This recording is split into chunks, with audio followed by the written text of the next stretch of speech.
দেশলাইয়ের কাঠি, কবি সুকান্ত ভট্টাচার্য। আমি একটা ছোট্ট দেশলাইয়ের কাঠি।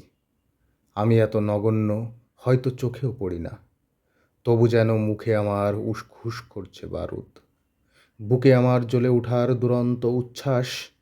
আমি একটা দেশলাইয়ের কাঠি। মনে আছে সেদিন হুলস্থুল বেঁধেছিল, ঘরের কোণে জ্বলে উঠেছিল আগুন, আমাকে অবজ্ঞা ভরে না নিভিয়ে ছুঁড়ে ফেলায়। কত ঘরকে পুড়িয়ে, কত প্রাসাদকে করেছি ধূলিসাৎ। আমি একাই ছোট্ট একটা দেশলাইয়ের কাঠি।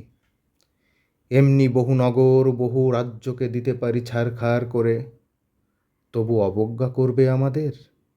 মনে নেই সেদিন আমরা সবাই জ্বলে উঠেছিলাম একই বাক্সে, চমকে উঠেছিলে, আমরা শুনেছিলাম তোমাদের বিবর্ণ আর্তনাদ। আমাদের কি অসীম শক্তি তা তো অনুভব করেছ বারংবার, তবু কেন বোঝো না? আমরা বন্দি থাকব না তোমাদের পকেটে পকেটে, আমরা বেরিয়ে পড়ব, ছড়িয়ে পড়ব শহরে গঞ্জে গ্রামে দিগন্ত থেকে দিগন্তে।